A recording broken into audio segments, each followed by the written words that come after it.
As Kevin just said, attacks like this have elevated immigration to the top of French politics, and yet that country, like the rest of Europe, is still facing a flood of migrants from Africa and the Middle East. It's a deluge that shows no signs of stopping. Is there any way to keep Western Europe from becoming one vast encampment for the world's poor? Katie Hopkins has thought about this a lot. She's a columnist for DailyMail.com, and she joins us tonight.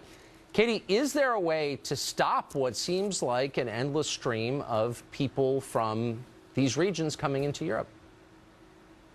I don't believe there is. You know, in 2015, I said in a quite a tough article, stop the boats. We should send the military to stop the boats crossing the Med, just like the Australians did. We did nothing about it. In fact, we just had a collective kind of mourn about this baby that got washed up on the beach, and then Merkel opened the borders and said, do come, let them all come. And we're still paying the price for that now.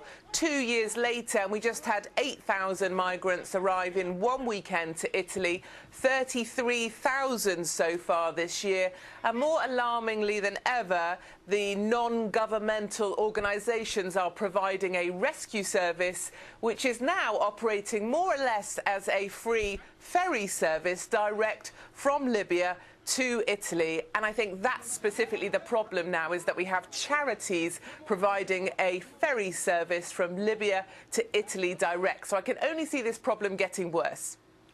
But that's a subversion of what they're supposed to be doing. I mean, I thought the point of these NGOs floating around in the Med was to rescue people who were almost to Europe, almost to Italy, and then maybe bring them back, or in any case, keep them out of the water. But you're saying that they're bringing them across from Libya to mainland Europe.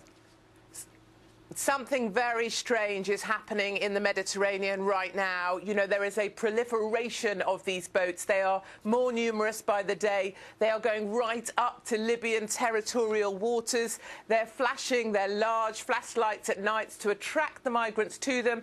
And there's even suggestions that now they don't talk to the Coast Guard when they are in distress, although they're already in distress before they leave the shore because they're not equipped to make the whole journey. In fact, what's happening is the migrants are speaking direct to the NGO boats and therefore calling them to help before there's really an issue. So I think that's a concern. I also wanted to say, Tucker, if you don't mind, your last little speaker there, Kevin, I would say Marine Le Pen, she's not far right, she's just of the right, and she is in the right. She wants to keep France for the French. And any idea that Macron, the centrist candidate, is going to be able to protect people, he came out tonight and he said the first job of a leader is to protect people. Frankly, he couldn't protect macaroni cheese. He's an investment banker. He's got his dad's money. He had to marry his teacher, and he had to create his own political party because no one wanted to play with him. Do not vote Macron, vote Marine, and get France back for the French.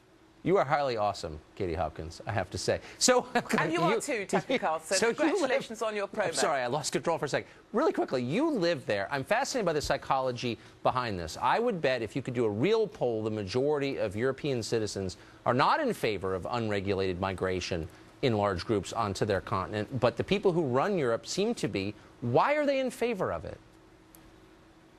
Oh, they love it. They love an open border. They love the idea that you should just bring people over, have them come. I heard one of your contributors the other night say, we should be taking more of these people. And they don't see the truth. They won't listen to the hard truth. The truth is, the guy that took the truck and drove it into the Christmas market in Berlin, he came via Italy. These people are bringing over monsters. Many of them have been radicalized by IS in camps in Africa. They're paid $1,000 if they make the trip across the Med and then sign up to fight for ISIS. These are the people that liberals seem to want to welcome in the name of equality, and I think it's people like me, right-minded people, who want to send them home. This guy that had just attacked in Paris, he was well known to the authorities. He had a 20-year prison term for attacking police historically, and sadly, DailyMail.com have been writing about it tonight, and sadly they released him early only for him to draw up alongside a police van, get out a Kalashnikov or assault rifle and gun down more police. It's ridiculous, and we need to get rid of these monsters, deport these monsters, and put British people, French people, people that are national to their countries first. Yes. It's like we're watching the same movie on a loop. Katie Hopkins, thanks a lot for that tonight. My pleasure. Up next.